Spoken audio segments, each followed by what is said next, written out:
Cell में से we want to extract some electrical work out of the chemical reaction that is taking place.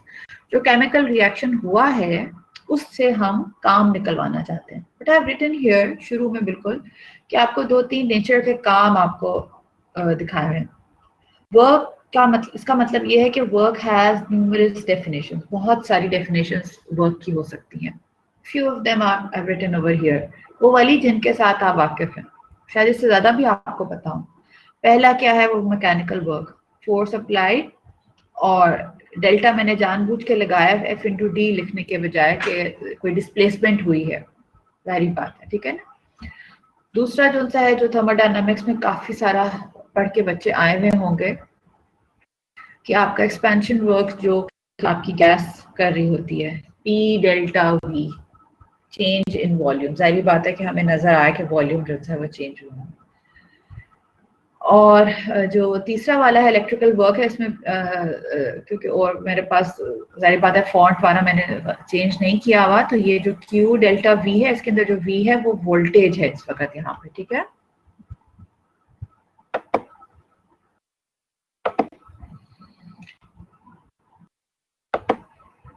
इसके अंदर जो V है, दिस इज वोल्टेज, ये मैंने नीचे लिखा भी हुआ है इसलिए कंफ्यूज ना हो जाएगा।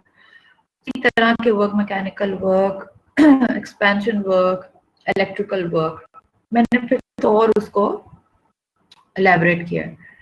क्या है कि क्यू जो सा इलेक्ट्रो, सारी बात है, चूंकि हम इलेक्ट्रिक में काम कर रहे हैं, हमारे लिए जो काम इम्पोर्टेंट है वो हमारे पास इलेक्ट्रिकल वर्क है, जो कि हमारा इलेक्ट्रोकेमिकल सेल के से जनरेट होता है। We want our system to do work for us, यानी कि केमिकल रिएक्शन हो, as a result of that chemical reaction electrical current is produce. आपको पता है ना, हम पीछे से जो देखते हुए आ रहे हैं इलेक्ट्रोकेमिकल सेल, उसकी जो बेसिस यही है कि we want a spontaneous chemical reaction to take place, यानी कि स्पॉन्टेनियसली हो, हम इनपुट जो सी है वो भी देना नहीं चाह रहे, ठीक है। तो उसका मतलब है स्पॉन्टेनियस रिएक्शन होगा। इलेक्ट्रिकल वर्क का मतलब है कि फिर इसके पास जो W की वैल्यू है वो माइनस में आनी चाहिए ना, work done by the system. थोड़ा सा थर्मोडायनामिक्स को भी ध्यान में रखिएगा। So Q is the charge, and charge is given by F, this is the number of electrons multiplied by the Faraday constant. V is the voltage, voltage भी कह सकते हैं, और उसके बजाय अगर आप E, the cell potential, वो भी अगर जो भी हमने देखा इलेक्ट्रो EMF और ये सारी चीजें जो अभी हम लोगों ने देखी थी, क्योंकि अब हम ओवरऑल सेल पोटेंशियल देख रहे हैं ना, अब हम इंडिविजुअल इलेक्ट्रोड्स का पोटेंशियल तो नहीं देख रहे। जब हमने सेल कंस्ट्रक्ट कर लिया है, so what we are interested is overall cell potential या द EMF या द सेल वोल्टेज, जो 2-3 नाम जो हम लोगों ने पिक्चर के अंदर किए थे वो यहाँ पर आएंगे। सो V इज और E दोनों चीजें जो सी है आपको साथ आप इसको लिख सकते हैं। फिर क्या है कि हमारा जो मैक्सिमम वर्क है, क्योंकि हमने यही देखा ना कि हम वर्क अपना सिस्टम जो से हम चाहते हैं कि our electrochemical should generate work for us, और दूसरी चीज हम क्या देखना चाह रहे हैं कि वी वांट के मैक्सिमम वर्क हमारा यहाँ से निकले, we want maximum. So this maximum amount of work जो कि हम यहाँ से अपने इलेक्ट्रिकल सर्किट से जनरेट करना चाह रहे हैं वाया दिस इलेक्ट्रोकेमिकल सिस्टम, ये जो सा है इसके बारे में ये पता चलता है कि दिस डिपेंड्स और this is equal to the Gibbs free energy system, this is equal to the Gibbs free energy of the system. और यहाँ पर जो गिब्स फ्री एनर्जी, यहाँ पे मैंने साइन तो नहीं लिखा, लेकिन अभी मैंने आपसे थोड़ी देर पहले ये बात शेयर कर ली है कि हमारा स्पॉन्टेनियस केमिकल रिएक्शन हो रहा है। अगर spontaneous chemical reaction is happening, तो हमें पता है हमारा जो डेल्टा G है for a spontaneous process, it is minus, ऐसा ही होता है।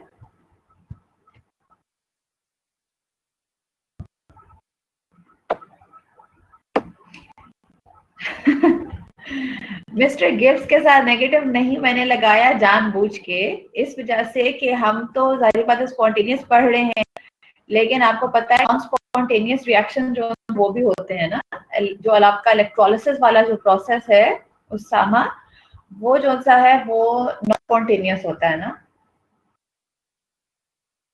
ऐसे ही होता है। और उसके साथ जो वर्क डन है वो ऑन द सिस्टम होगा, बिल्कुल ठीक है। तो उस वजह से मैंने उन दोनों चीजों को इंक्लूड करते हुए, क्योंकि मैंने ऊपर क्या लिखा हुआ है, अगर आप ये देखें इस जो एक्सप्रेशन है इसके ऊपर I have written in thermodynamics.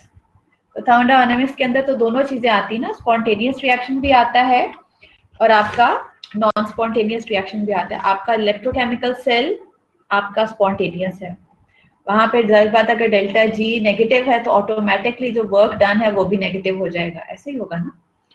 और अगर आपका नॉन स्पॉन्टेनियस आता है थर्मोडायनामिक्स में, वो भी है, तो वो आपका जो इलेक्ट्रोलिसिस वाला सेल है जहां पर you have to apply energy to the system, देते हैं ना, पहले आप इलेक्ट्रिकल एनर्जी उसको देते हैं ताकि फिर केमिकल रिएक्शन हो, तो फिर ऑपोजिट है, फिर ये प्लस प्लस हो जाएगा, then work is done on the system. So that is why I've included both of them. So that I've written in thermodynamics. So अगर आप इसको अपने पास जब लिखें, और ये मैंने आगे फिर उसको कर भी दिया है, ठीक है। I hope you understand this point.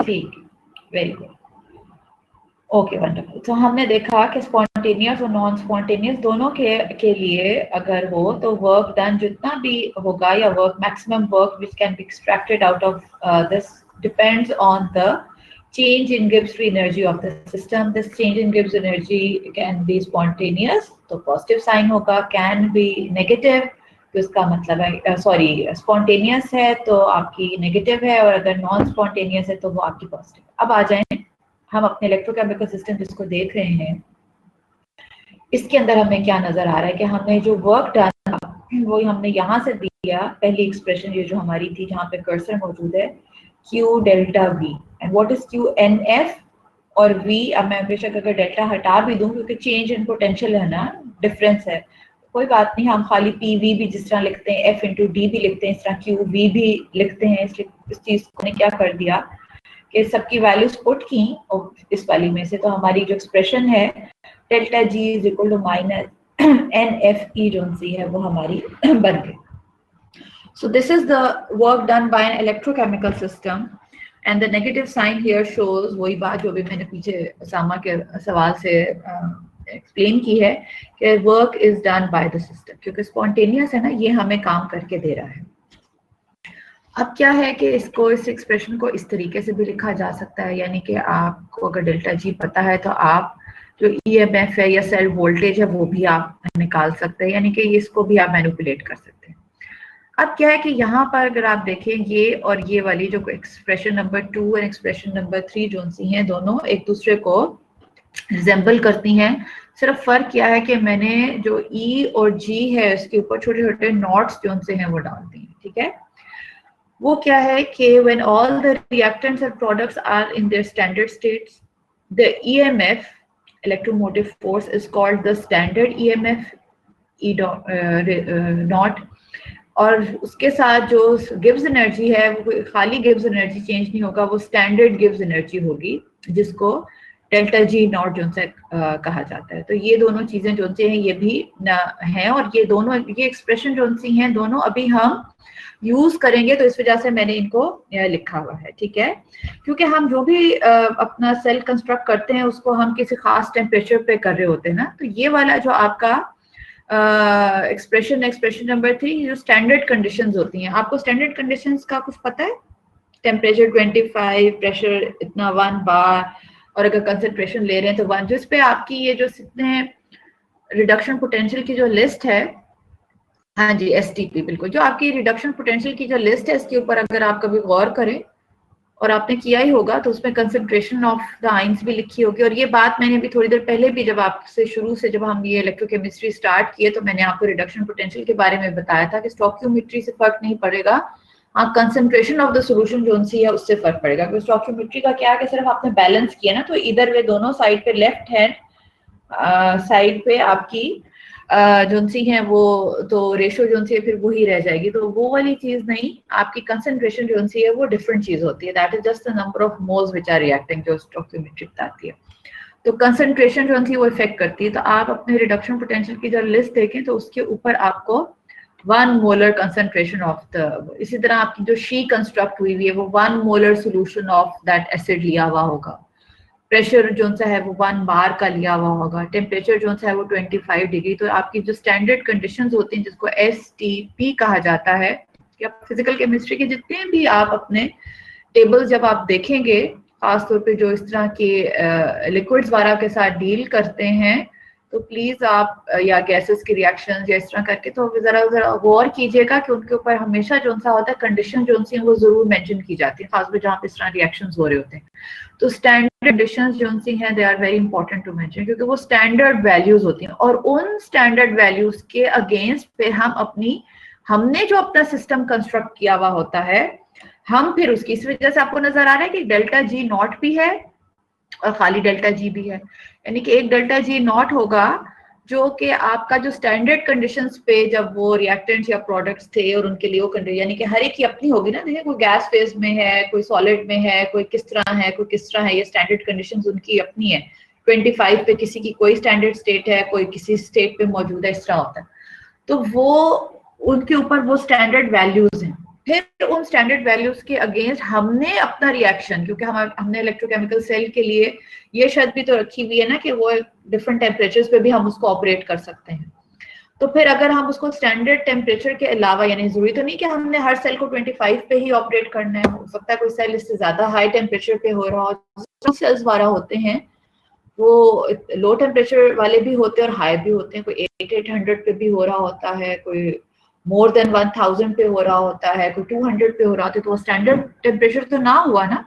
तो इस वजह से जब हम उनको डिफरेंट टेम्परेचर्स पे डिफरेंट कंडीशंस के ऊपर जब हम ऑपरेट करते हैं, तो फिर हमारे पास डेल्टा जी रिएक्शन का क्या होना चाहिए और स्टैंडर्ड पे क्या होना चाहिए। तो हम फिर उसके लिहाज से उनको आपस में कंपेयर भी कर सकते हैं और हम देखते हैं कि हमारा रिएक्शन जो है वो कैसे होता है या नहीं होता।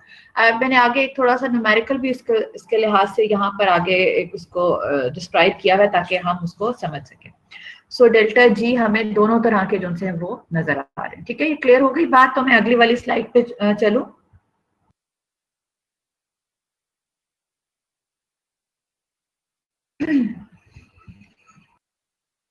ठीक,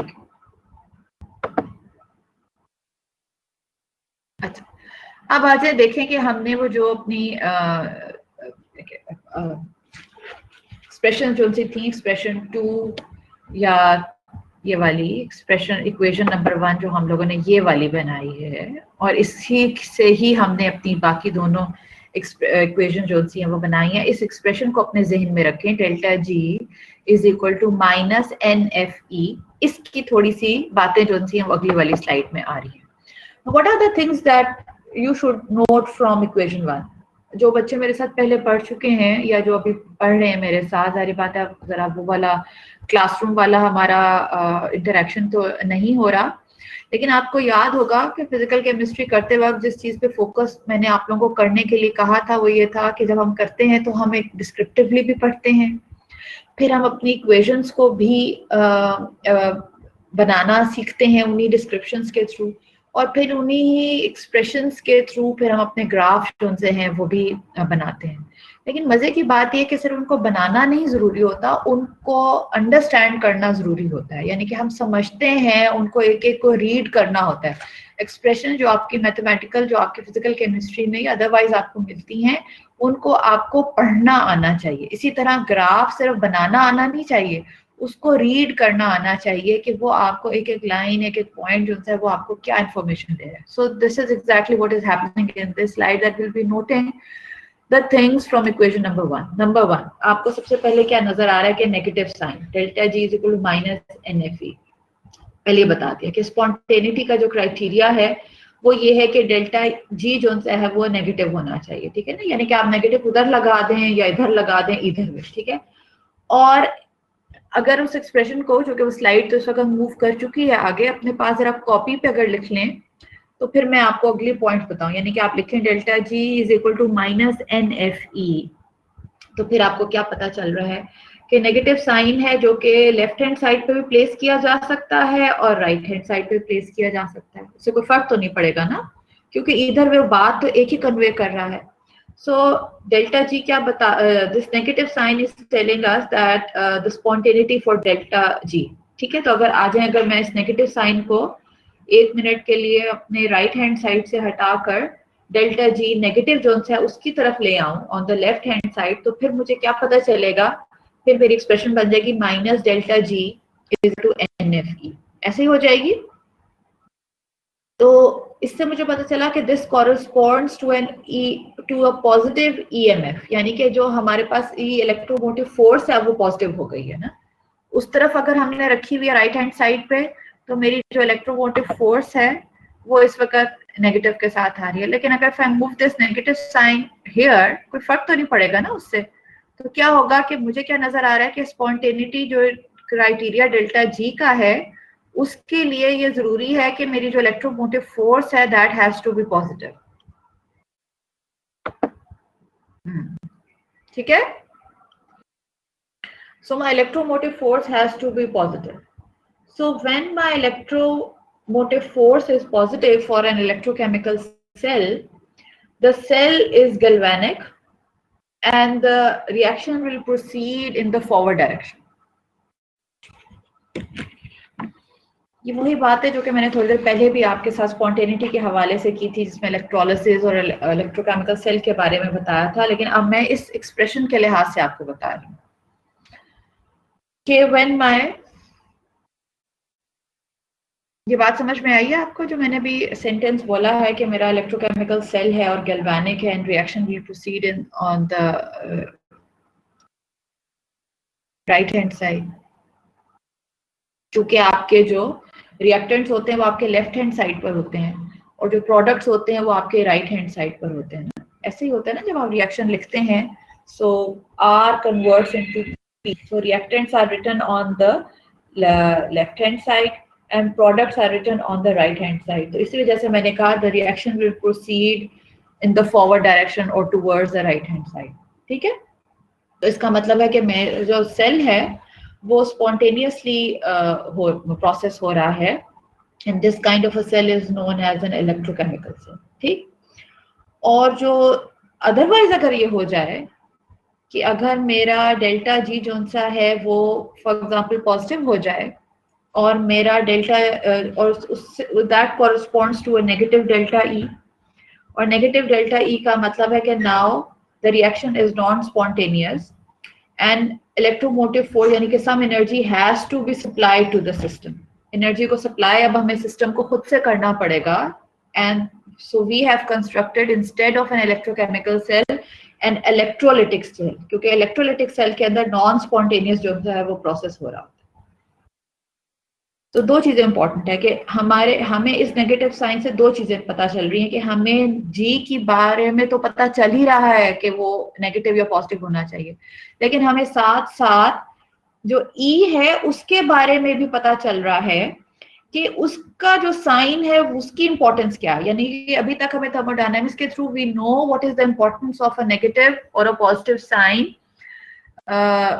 that is present with delta G, लेकिन अब हमें इस एक्सप्रेशन के थ्रू अपने जो इलेक्ट्रोमोटिव फोर्स है उसके नेगेटिव और पॉजिटिव साइन के बारे में भी पता चल रहा है कि अगर ये पॉजिटिव साइन, अगर ये ओवरऑल पॉजिटिव हो गया तो फिर क्या होगा कि मेरी ई जोन सी है वो नेगेटिव हो जाएगी, और नेगेटिव का मतलब है कि अब मुझे सप्लाई करना पड़ेगा सिस्टम। पॉजिटिव का ये मतलब है कि something has to be supplied to the system, so this corresponds to a non spontaneous process.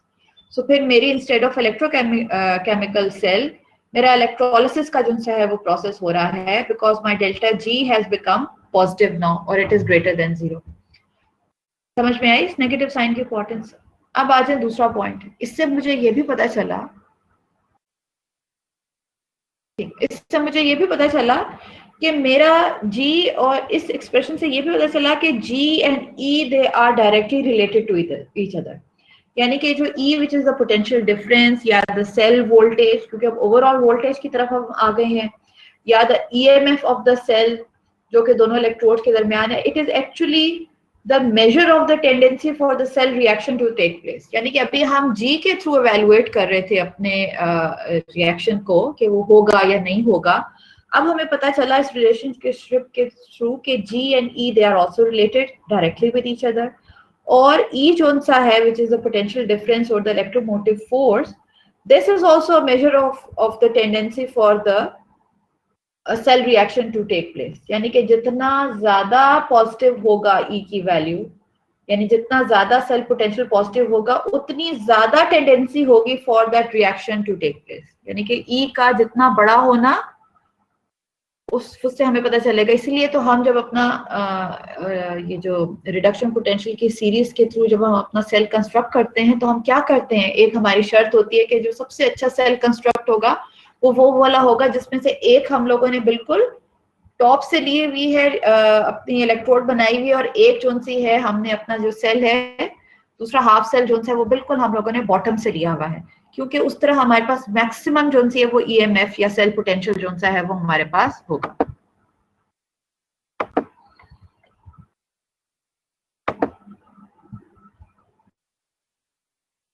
Okay जी, ठीक है, ये बात भी समझ में आ गई। अच्छा, तो डेल्टा जी क्या है? It represents the tendency for any process to occur, और कंडीशंस क्या है कि उसमें इसका मतलब है कि वो टेम्परेचर और प्रेशर जो है वो भी कांस्टेंट होना चाहिए, क्योंकि जब भी हम कोई रिएक्शन कर रहे होते हैं, so during the course of reaction हम अपना जो टेम्परेचर है और प्रेशर, यानी कि जिन चीजों पे वो डिपेंड कर रहा होता है उसको भी हम जो है वो कांस्टेंट जो है वो कर देते हैं। अगली चीज जो हमें नजर आ रही है नेक्स्ट पॉइंट, यानी कि पहले पॉइंट से भी हम लोगों ने 2 पॉइंट्स निकाल लिए, ना सिर्फ नेगेटिव साइन का लेकिन जी और ई को भी आपस में रिलेट कर दिया। What is the next point? The electrical work, क्योंकि और कोई काम हम नहीं करवा रहे, हम मैकेनिकल काम नहीं कर ले रहे, हम यहाँ से कोई एक्सपेंशन वर्क नहीं ले रहे, हमारा इलेक्ट्रिकल वर्क हो रहा है। So electrical work is done when electric charge, यानी कि Q है ना, is the charge, it moves through a potential difference delta V. So the right hand side of equation 1 जो है, जो पहले equation 1 की जो right hand side है जिसपे आपका NFE लिखा हुआ है, it would be referring to the n moles of charge, यानी कि आपने खाली चार्ज नहीं मूव करा लेकिन कोई अमाउंट है, यानी कि कोई नंबर है उस चार्ज का, यानी कि some that is also important. So represents the n moles of charge, यानी कि कोई अमाउंट है चार्ज की जो कि मूव कर रही है अक्रॉस दैट सेल पोटेंशियल। सो इसका मतलब है कि ये जब हम इसके साथ इसको रिलेट करते तो हमारे पास जो वैल्यू आती है वोल्ट्स इन कूलम्स, क्योंकि वी और कूलम्स जो से चार्ज है और वोल्टेज जो से वोल्ट्स है, तो हमारे पास की जो डायमेंशंस आती हैं वो जाउल्स की आती हैं, और ये जो जाउल्स है ये क्या है? ये वर्क की डायमेंशंस है। तो हमें इस तरह पता चलता है कि हमारा जो भी सिस्टम था इसने हमारे लिए कोई इलेक्ट्रिकल वर्क किया, क्योंकि जो इलेक्ट्रिकल एनर्जी थी उसकी जो डायमेंशन है they come out to be in joules, ठीक है, which is the dimensions for work. ये बात हमें पता चली। अगली चीज हमें क्या पता चल रही है उस एक्सप्रेशन से? The Gibbs function is more than a criteria for spontaneity, यानी कि सिर्फ हमें स्पॉन्टेनिटी के बारे में नहीं बताता, ये हमें कुछ उससे ज्यादा भी कोई इंफॉर्मेशन दे रहा होता है ना। इसके लिए मैं ये चाहूंगी कि थोड़ा सा जरा अपने जहन में थर्मोडायनामिक्स को लेकर आए, क्योंकि हमने अभी जो पीछे एक्सप्रेशन देखी थी उसमें डेल्टा जी के को इक्वल किया था वर्क, और वर्क के नीचे छोटा सा एक सबस्क्रिप्ट लिखा हुआ था मैक्सिमम वर्क, लिखा हुआ था कि नहीं लिखा हुआ था? अगर थर्मोडायनामिक्स को आप याद करें अपने पिछले सेमेस्टर, या जो बच्चियां अपनी बीएससी करके आई हुई हैं उन्होंने ये बात आई एम श्योर कि हर हाल में की होगी कि जो जब भी आपका कोई सिस्टम काम कर रहा होता है तो हम ये चाहते हैं कि we want maximum useful work out of our system, चाहे आपने वो गैसेस में ही पढ़ा था, लेकिन उसके लिए उस मैक्सिमम वर्क एक्सट्रैक्ट करने का क्राइटेरिया क्या होता है कि आपका जो सिस्टम है it should work in a reversible manner. याद है ये बात? Maximum work can only be extracted out of a system if it works in a reversible manner. हाँ, शाबाश शाबाश। और वो बच्चे जो बीएससी करके आए हुए हैं बेटा, students who are new in this class, आप लोग भी न्यू, तो खैर अब आप लोग नहीं रहे, लेकिन आप लोगों के भी जहन में ये वाली बात है कि मैक्सिमम वर्क तब होता है when the system works in a reversible manner.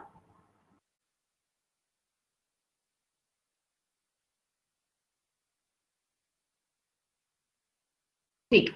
और रिवर्सिबल का क्राइटेरिया क्या होता है कि जो भी प्रोसेस होगा वो बहुत स्लो तरीके से होगा, याद है? रिवर्सिबल का जो क्राइटेरिया है, I can't go into the detail, but the criteria for reversibility is in thermodynamics that जो भी प्रोसेस आपने कैरी आउट करना है it has to be carried out very slowly, यानी कि it can take a very long time and can be very slow. और हम हर वक्त क्या होता है कि अपने इक्विलिब्रियम के साथ ही होते हैं. अब पिस्टन की एग्जांपल दी थी आपने, बिल्कुल मैंने वो भी दी थी, और मैंने क्लासरूम में बड़ी वॉक भी करके आपको दिखाया था एक वॉल से दूसरी वॉल पे. I remember very clearly. Yes, Carnot cycle के अंदर तो नहीं, लेकिन मैंने वैसे आप लोग एक गैस दूसरी गैस सिस्टम से हाँ बिल्कुल. I walk, yes I remember. बिल्कुल मैंने बेबी स्टेप्स लिए थे. शाबाश, काफी अच्छी मेमोरी है आप लोगों की. सो ये क्राइटेरिया होता है आपके रिवर्सिबल सिस्टम का. तो ये वाला जो आपका पॉइंट नंबर 3 जो यहाँ पर है कि वो आपको सिर्फ ये नहीं बता रहा कि रिएक्शन जो है स्पॉन्टेनियस होगा, लेकिन वो ये भी बता रहा है कि हमने जो वर्क उसमें से निकालना है वो मैक्सिमम निकालना है. और मैक्सिमम निकालने के लिए हमारे जो हाँ मुझे अपनी एग्जाम में अच्छी बात है आप लोग एग्जाम तो ज्यादा. तो वो हमने रिवर्सिबल प्रोसेस से करना है. और रिवर्सिबल का मतलब है कि work has to be done very slowly, यानी कि आपका इलेक्ट्रोकेमिकल सिस्टम, अब आप खुद इमेजिन कर लें जिस तरह पिस्टन ऐसा ऐसा मूव करेगा, आपका ये सारा इलेक्ट्रोकेमिकल सेल जो है ये कितने जेंटली परफॉर्म कर रहा होगा. और अगर इरिवर्सिबल सिस्टम आपका बना देंगे इसको, यानी कि हम क्या करें कि अपने सेल को बड़ा रैपिडली ऑपरेट करना शुरू कर दें, तो क्या होगा कि तब भी इलेक्ट्रिकल वर्क होगा, लेकिन फिर आपका मैक्सिमम वर्क जनरेट नहीं होगा, क्योंकि वो आपका इरिवर्सिबल चेंज हो जाएगा. यानी कि चेंज क्या है, रिएक्शन ही होना है ना. जो रिएक्शन होना है, it has to be perform in a reversible manner, that is very slowly. The cell has to be operated in such a manner कि आपका जो सारा केमिकल रिएक्शन है वो बड़ा आहिस्ता आहिस्ता आहिस्ता आहिस्ता हो, तब आप मैक्सिमम वर्क जनरेट कर सकेंगे.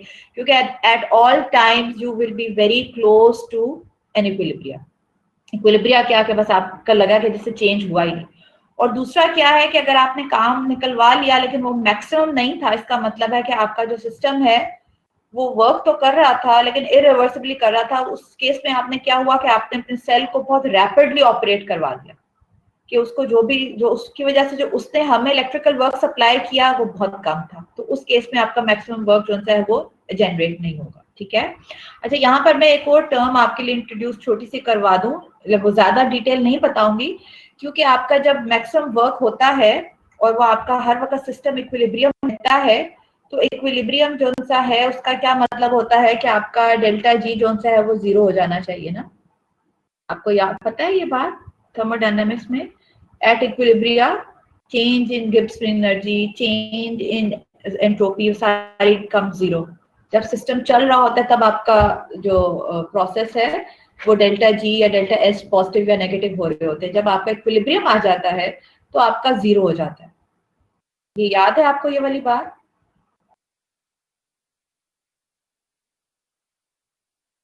You remember this point from thermodynamics?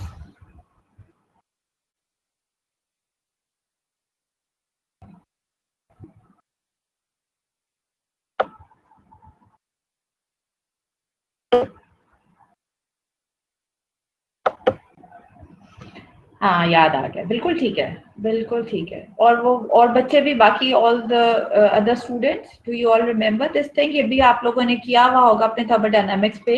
Equilibria पढ़ते हैं कि इक्विलिब्रियम के अंदर आपकी सारी कंडीशन पे आपका रिएक्शन खत्म हो गया ना. इक्विलिब्रियम का मतलब है, इक्विलिब्रियम का वो भी मतलब है जो इक्विलिब्रियम का होता है. और रिएक्शन का मतलब में भी, जब भी आप केमिस्ट्री में इक्विलिब्रियम का वर्ड यूज करते हैं, इसका मतलब है कि आपका रिएक्शन कंप्लीट हो गया. तो keep this in mind. Equilibria का ये मतलब भी है कि आपके एक प्रोडक्ट्स और रिएक्टेंट दोनों तरफ शायद थोड़े थोड़े मौजूद हैं, दैट इज. लेकिन उसका ये मतलब भी होता है कि रिएक्शन जो सी थी, जितनी कैपेसिटी थी रिएक्शन की होनी, वो हो गई है. Now the reaction has stopped. So when the reaction has stopped, then delta G becomes 0. तो यहाँ पर जब हम इलेक्ट्रोकेमिस्ट्री के अंदर हम कहते हैं ना इक्विलिब्रिया की बात, तो फिर हम एक चीज है जो कि थोड़ा सा एक्स्ट्रा है आप लोगों के लिए बताना, लेकिन मैं बता देती हूँ. उसका मतलब है कि यहाँ पे there is a 0 current state. जिस तरह डेल्टा जी 0 हो गया तो इसका मतलब रिएक्शन रुक गया. इसका मतलब है जब करंट चलना बंद हो गया तो इसका मतलब है कि रिएक्शन रुक गया है ना, क्योंकि ना केमिकल रिएक्शन हो रहा है. जब केमिकल रिएक्शन नहीं हो रहा होगा तो जाहिर बात है इलेक्ट्रॉन्स भी प्रोड्यूस नहीं हो रहे होंगे. तो जब इलेक्ट्रॉन्स प्रोड्यूस नहीं हो रहे तो इसका मतलब है कि करंट भी प्रोड्यूस नहीं हो रहा. तो हम कहते हैं कि 0 करंट स्टेट जो सी है वो आ गई है. ये बात समझ में आई? तो दिस भी हम कहते हैं कि हमारा रिएक्शन जो है वो हर वक्त जीरो करंट स्टेट में है।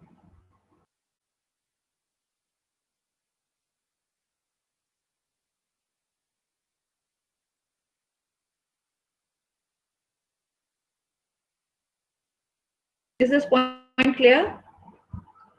और जो लास्ट पॉइंट है वो क्या है कि हमारे पास यूनिट जोन से हैं वो फेरेडे के जोन से वो कूलम्स पर मोल में होंगे। सो इलेक्ट्रिकल वर्क जोन सा है वो भी आपका जाउल्स पर मोल के अंदर होगा। ठीक है, सो ये वाली स्लाइड अगर आपको क्लियर हो गई है तो let me move to the next one. Okay, थोड़ी सी और थर्मोडायनामिक्स।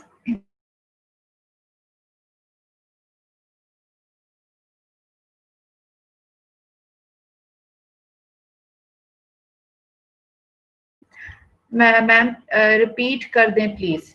अच्छा ठीक है, मैं रिपीट में इसलिए कर देती हूँ कि ये वाली ये बात तो असल में तो आपके लिए यही वाले जो पॉइंट्स लिखे हुए हैं Areej and rest of the students यही इंपॉर्टेंट है, लेकिन मैंने एक चीज थोड़ी सी एक्स्ट्रा यहाँ पर ऐड की है इसलिए कि जाहिर बात है कि आई ऑलवेज ट्राई कि थोड़ा सा एक चीज एक्स्ट्रा बता के जरा थोड़ा सा आप लोगों की जो केमिस्ट्री ग्रोथ है उसको जरा और बूस्ट अप करने की कोशिश करूँ कि थोड़ी थोड़ी चीजें अगर आपके जहन में कभी आप वर्ड्स या टर्म्स सुने तो आपको कभी आगे कोर्सेज में जाके एलियन ना लगे।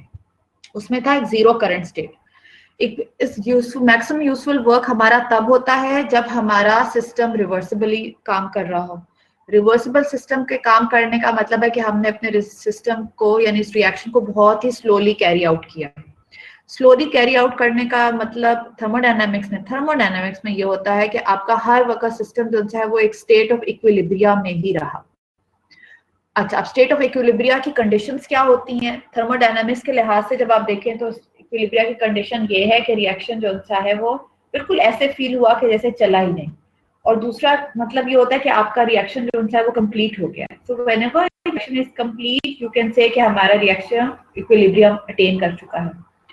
इसकी कंडीशन ये होती है कि delta G has to be zero. और ये इलेक्ट्रोकेमिस्ट्री के लिहाज से इक्विलिब्रिया का मतलब है कि जब रिएक्शन हो गया है तो इसका मतलब है कि आपका केमिकल रिएक्शन भी हो गया है जो सॉल्यूशंस के अंदर हो रहा है। और जाहिर बात है जब केमिकल रिएक्शन आपका फिनिश हो जाएगा तो फिर आपके इलेक्ट्रॉन्स मूव करना भी बंद हो जाएंगे, क्योंकि इलेक्ट्रॉन्स तो इसी वजह से प्रोड्यूस हो रहे थे ना कि केमिकल रिएक्शन हो रहा था। सो जब इलेक्ट्रॉन्स प्रोड्यूस होना बंद हो जाएंगे और एक्सटर्नल सर्किट के थ्रू आपके इलेक्ट्रॉन्स प्रोड्यूस नहीं हो रहे होंगे तो वो भी इसका मतलब है the rate of that current formation जो आपका करंट जो बन रहा है वो भी फॉल कर जाएगा। सो इक्विलिब्रियम के अंदर current also falls to zero. So this is actually a zero current state, यानी कि ये एक एडिशनल बात है जो कि मैंने आपको बताई है, जो कि आगे इंशाल्लाह आपको बाद में जब कभी हमको ये टर्म वाला पढ़ेंगे आप लोग आगे इलेक्ट्रोकेमिस्ट्री वाला कभी कोई उससे एडवांस जब इंशाल्लाह पढ़ेंगे तो वहां आपको टर्म याद आएगी। मैंने इस वजह से यहाँ पे थोड़ा सा पुट इन इसलिए की कि ताकि आप लोग जब अपना कोई भी चीज को पढ़े ना तो अपने जो पिछला नॉलेज होता है ना उसको साथ साथ जहन में रखा करें। यानी एक इलेक्ट्रोकेमिस्ट्री पढ़ रहे हैं और अगर इसमें थर्मोडायनामिक्स ऐड कर दी की हुई है क्योंकि आपने थर्मोडायनामिकली इसको पढ़ना है तो फिर आपके पास थर्मोडायनामिक का भी वो कॉन्सेप्ट जो आपका इक्विलिब्रियम का या जो भी था वो भी यहाँ पर अप्लाई थोड़ा सा करके देखें कि आप उसको कहाँ तक आप उसको लेकर जा सकते हैं। ठीक है, ओके अजय जी। अब हमें क्या नजर आ रहा है कि थर्मोडायनामिक्स को थोड़ा और कि हम अभी यहाँ पे फ्री एनर्जी हमें नजर आ रही है, गिब्स फ्री एनर्जी, और उसके अलावा हमें कुछ और चीजें जो सी नजर आ रही है। क्यू हमें रिएक्शन कोशेंट हम इसको कहते हैं। किसी जगह आपको यहाँ पे इक्विलिब्रियम कांस्टेंट के तौर पे भी लिखा हुआ होता है, वो भी मैं अभी आपको बताती हूँ अगर आपको नहीं पता कि क्यू और के में क्या फर्क है। ये देखिए दोनों, अब यहाँ पे क्या लिखे क्यू के बराबर हो गया, लेकिन यहाँ पे अगर जाए तो यहाँ पर के भी होता है। सो फ्री एनर्जी का इक्विलिब्रियम कांस्टेंट के साथ वो क्या ताल्लुक है? यानी कि इक्विलिब्रियम कांस्टेंट का मतलब यहाँ पर इक्विलिब्रियम नहीं, इसका मतलब ये है कि आपका रिएक्शन जो है वो कंप्लीट हो गया है। हो सकता है बिल्कुल आपको पता है हर दफा जब भी रिएक्शन कंप्लीट होता है तो थोड़ा से रिएक्टेंट और प्रोडक्ट दोनों साइड पे जो से हैं वो मौजूद होते हैं। और आपको दोनों तरह से एक्सप्रेशन जो सी है वो लिखी हुई नजर आ रही है। आपको एक नॉट भी नजर आ रहा है जी के ऊपर, और आपको यहाँ पर जो एक यानी स्टैंडर्ड स्टेट वाले गिब्स फ्री एनर्जी भी चेंज नजर आ रहा है, और Gibbs free energy change for that particular reaction जो कि स्टैंडर्ड स्टेट में नहीं हुआ। क्योंकि मैंने अभी आपको थोड़ी देर पहले बताया कि जरूरी नहीं है कि हम अपना हर रिएक्शन स्टैंडर्ड स्टेट में करें, और हमें करने की जरूरत नहीं है क्योंकि स्टैंडर्ड स्टेट से रिलेटेड जो वैल्यूज हैं वो तो हमें ऑलरेडी पता होती हैं, वही तो लिटरेचर के अंदर दी हुई होती हैं। जो STP पे जो वैल्यूज होती हैं, we need not calculate them because we already know them. वही तो कैलकुलेट करके हमारे लिए टेबल्स में, ग्राफ्स में, जिस तरीके के साथ भी हमें रेफरेंस के तौर पे दे ऑलरेडी गिवन। और अगर आप बाहर की फॉरेन बुक्स देखें तो पीछे पूरी एक लिस्ट आपको स्टैंडर्ड वैल्यूज की दी होती है। हम जो एक्सपेरिमेंट्स कर रहे होते हैं वो इन स्टैंडर्ड कंडीशंस के अलावा कर रहे होते हैं। दैट इज वाई हमारे लिए ये नॉट के अलावा वाली वैल्यूज जो सी हैं वो इंपॉर्टेंट हो जाती हैं। ठीक है, this is clear?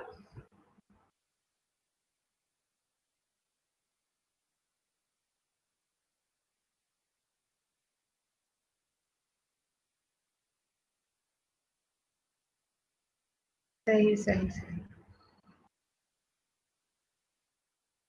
So, okay, shabash, good girls. I'm glad that you're all following. Okay, so during the course of chemical reaction, it is not necessary that all the reactants and products will be in their standard state. जरूरी तो नहीं है ना कि वो अपनी standard state में ही हो और standard state बरकरार भी रख रही हो during the course of reaction. So फिर क्या होता है कि under these conditions, तो हमारे पास एक रिलेशनशिप है जो कि हमें थर्मोडायनामिक्स ने प्रोवाइड किया हुआ है। ये इंशाल्लाह आप लोग जब अपनी फर्दर थर्मोडायनामिक्स पढ़ेंगे तो आपको जो आपके हायर लेवल की सेमेस्टर्स की है 8th 12 में या जो भी है उसमें आपके पास ये सारी एक्सप्रेशन जो सी हैं आपको फिर इनको कैसे इवेलुएट करते हैं, how do we come up to these expressions, ये फिर आप लोग आगे करेंगे। लेकिन for now you should know कि जो आपके पास स्टैंडर्ड स्टेट्स की वैल्यूज हैं उनको और उन रिएक्शंस को जो कि स्टैंडर्ड स्टेट्स पे कैरी आउट नहीं हो रहे, यानी कि रिएक्टेंट्स इस केस में स्टैंडर्ड स्टेट पर है जो कि नोन वैल्यूज हैं, और डेल्टा जी के अंदर आपके स्टैंडर्ड स्टेट के अंदर आपके रिएक्टेंट प्रोडक्ट्स नहीं है और हम इनके अंदर इंटरेस्टेड हैं बिकॉज यही तो वो रिएक्शन है जिसको हम कर रहे हैं। तो उनके दरमियान भी एक रिलेशनशिप है बिकॉज अगर आपको उनकी स्टैंडर्ड स्टेट का पता है तो आप ऑटोमेटिकली वो जिस स्टेट में आपने उनको एक रेगुलर रिएक्शन को कैरी आउट कर रहे हैं उसके अंदर वो वैल्यूज आप निकाल सकते हैं रियल लाइफ में। So these are the real values and these are the standard values या रेफरेंस वैल्यूज जिसको आप कहें। सो थर्मोडायनामिक्स हमने उसने हमें एक रिलेशनशिप प्रोवाइड ऑलरेडी किया हुआ है between delta G and delta G not, यानी कि स्टैंडर्ड स्टेट की वैल्यू का और आपकी जो स्टेट जिसमें आप रिएक्शन कैरी आउट करें वो क्या है। Delta G is equal to delta G not plus R T log natural Q. R आपको पता है वो आपका जो आइडियल गैस कांस्टेंट है वो है जिसकी वैल्यू 8.314 है। जो आपका टी है ये आपका वो टेम्परेचर है जिसके ऊपर आपका रिएक्शन जो है वो कंडक्ट आपका हो रहा है। और यहाँ पर जो Q है this is known as a reaction quotient, QUOTIENT, it is known as a reaction quotient. और रिएक्शन कोशेंट क्या होता है? It is the ratio between the concentration of the products divided by the concentration of the reactant, यानी कि P divided by R, यानी कि वही जिस तरह आप केमिकल काइनेटिक्स वाला में या आप सॉरी उसके अंदर इक्विलिब्रियम का जब बात पढ़ते हैं तो आप क्या करते हैं कि अपने प्रोडक्ट्स को आप न्यूमरेटर में लिखते हैं कंसेंट्रेशन उनकी, और डिनोमिनेटर के अंदर आप रिएक्टेंट की कंसेंट्रेशन लिखते हैं। तो ये वही चीज है, वो it is actually Q is the ratio of the concentration of the products to the concentration of the reactants, P over R। ठीक है, अब रिएक्शन कोशेंट जो है वो हमें क्या बताती है, यानी कि यहाँ पे रिएक्शन कोशेंट जो है वो क्यों लिखा हुआ है, क्योंकि क्या हो रहा होता है कि जब आपका रिएक्शन चल रहा होता है सो व्हाट इज हैपनिंग कि during the course of reaction, है कि जब आप स्टार्ट किया था आपने रिएक्शन तो आपके पास क्या थे, आपके पास सिर्फ लॉ ऑफ मास एक्शन के अंदर भी बिल्कुल वही जो आपका एक स्टैंडर्ड होता है कि आप रेशो बनाते हैं प्रोडक्ट ओवर रिएक्टेंट की कंसंट्रेशन, बिल्कुल जो हर जगह आपकी यूज होती है बिल्कुल। तो रिएक्शन कोशेंट जो सा क्यू ये भी वही चीज ही है, जिस तरह के जो सा है इक्विलिब्रियम कांस्टेंट वो भी यही चीज ही है कि आपकी ऊपर प्रोडक्ट की कंसंट्रेशन है और नीचे आपकी रिएक्टेंट की कंसंट्रेशन है, ऐसा ही है ना। लेकिन फर्क मैं आपको सिर्फ बता रही हूँ कि आप के क्यों नहीं यहाँ पर अभी हमने यूज किया, हमने क्यू क्यू यूज किया हुआ है। और हम कब यहाँ पर के लगा सकते हैं, क्या यहाँ पर हम के भी लगा सकते हैं कि नहीं लगा सकते, ये मैं आपको बताना चाहूंगी। ठीक है, ठीक है, ड्यूरिंग, यस बिल्कुल ठीक है, बिल्कुल ठीक है, बिल्कुल ठीक है, वेरी ट्रू, बिल्कुल ठीक कह रहे हैं आप लोग। अच्छी बात, अगर आप लोगों को पता है। तो रिएक्शन कोशेंट हम यूज करते हैं during the course of reaction. जब आपका रिएक्शन चल रहा है तो आपके रिएक्टेंट्स और प्रोडक्ट की कंसेंट्रेशन बदल रही है ना, that composition is changing because at the beginning you had more reactants, probably during the middle of the reaction you had equal number of reactants and products, and towards the end of the reaction you had more products than the reactants. तो जब आपका reaction चल रहा होता है, जब तक कि वो इक्विलिब्रियम, अब आप देखिए मैंने क्यों ये वर्ड जानबूझ के इक्विलिब्रियम का यूज किया है। इक्विलिब्रियम का मतलब है कि जब आपका रिएक्शन रुक जाता है, ठीक है, खत्म हो जाता है, फिनिश हो गया आपका सारा process. So during the course of reaction आप रिएक्शन कोशेंट जो है वो यूज करेंगे, क्योंकि थ्रू आउट जब तक आप मेजरमेंट करते रहेंगे आपकी ये वैल्यू जो सी है लॉग नेचुरल क्यू ये चेंज होती रहेगी। अब जब ये चेंज होती रहेगी तो ये वाली साइड जो are T log natural Q है, इसका मतलब है ये बदलती रहेगी। This will keep on changing during the course of reaction. इस एक्सप्रेशन के अंदर ये value during the course of reaction ये बदलती रहेगी, ठीक है। और साथ साथ ये वाली जो वैल्यू है डेल्टा जी नॉट, ये तो फिक्स्ड रहेगी, क्योंकि ये आपको पता था कि ये फिक्स्ड है, हमें ये पता है ये फिक्स्ड है क्योंकि ये स्टैंडर्ड वैल्यू है। और उसके मुताबिक ये जो सी है ये भी during the course of reaction बदलती रहेगी, ठीक है। आपको अपने क्या होगा कि रिएक्शन कोशेंट बदल रहा है तो ओवरऑल ये बदल रहा है, जब तक कि आपका इक्विलिब्रियम अटेन नहीं हो जाता। इस एक्सप्रेशन में आपको क्या क्या फिर नजर आ रहा है? आपको रिएक्शन कोशेंट नजर आ रहा है, डेल्टा जी नजर आ रहा है, डेल्टा जी नॉट नजर आ रहा है। तो हमें क्या पता चल रहा है कि हमारा जो डेल्टा जी है वो दो चीजों पे डिपेंड कर रहा है, यानी कि हमने इसकी वैल्यू निकालनी है ना अपने, हमें इससे पता चलेगा कि हमारा रिएक्शन स्पॉन्टेनियस हुआ कि नहीं हुआ। So this depends on two things, एक हमें डेल्टा जी नॉट जो कि स्टैंडर्ड वैल्यू है, और एक हमारा R T log natural Q, जिसके अंदर क्यू जो सा है वो बार बार during the course of reaction change हो रहा है।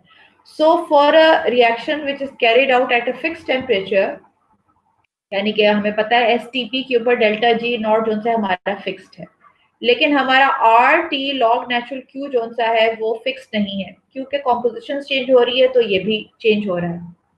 ये बात समझ में आ रही है आपको?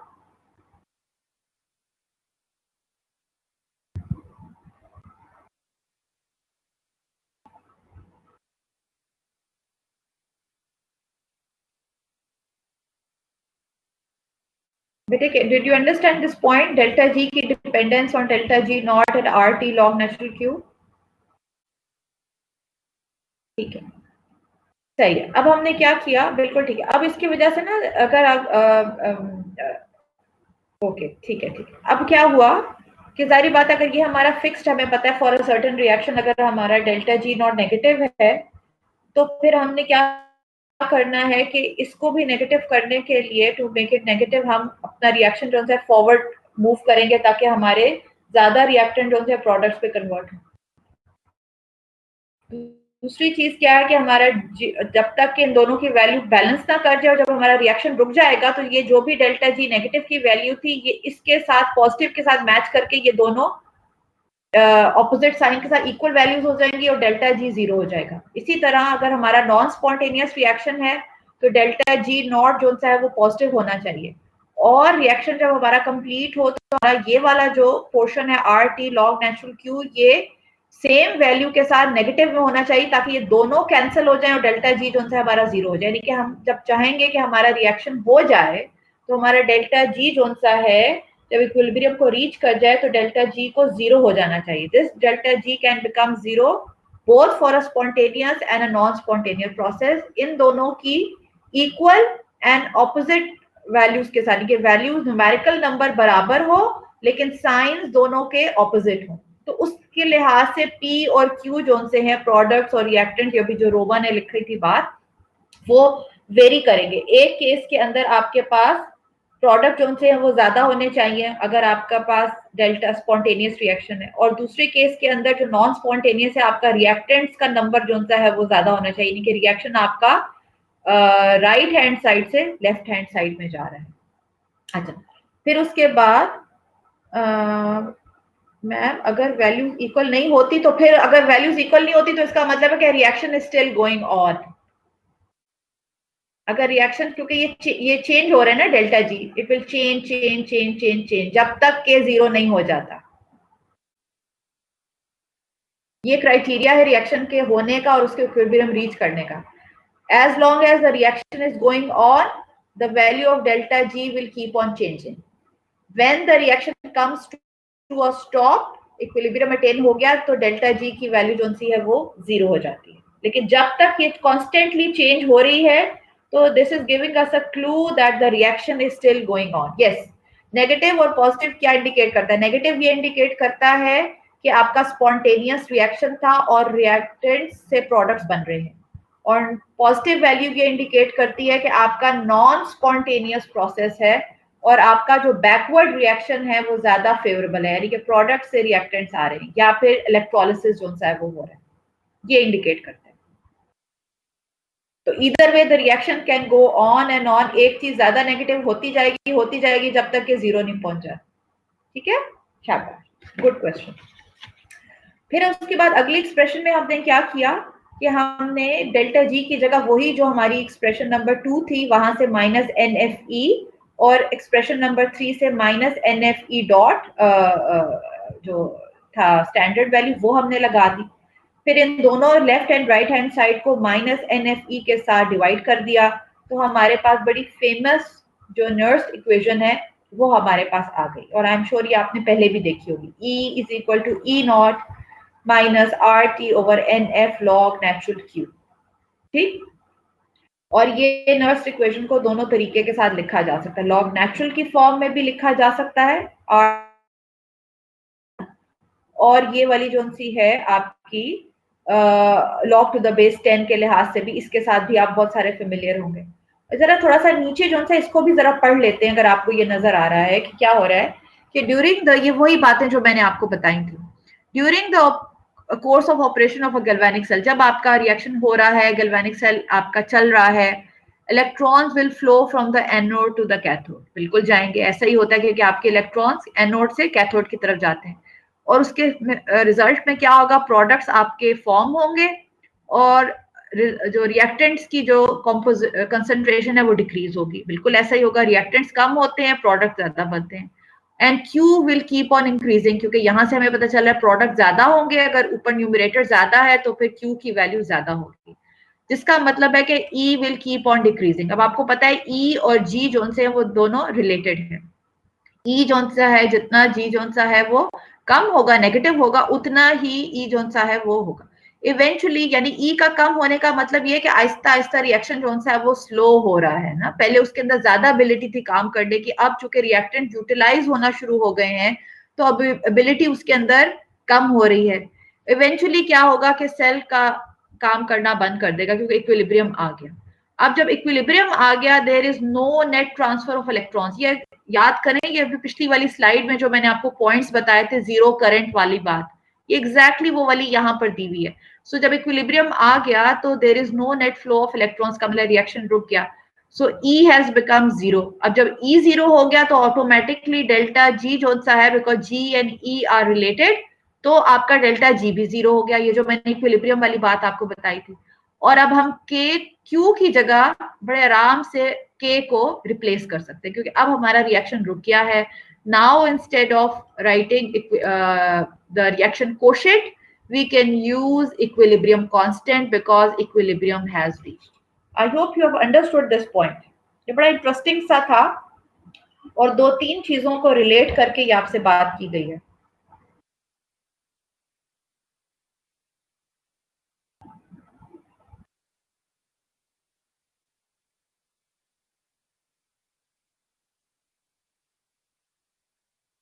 ठीक है, इकरा ऐसा करते हैं कि ब्रेक आ गई है, ब्रेक आ गई है। ठीक है, जब मैं ब्रेक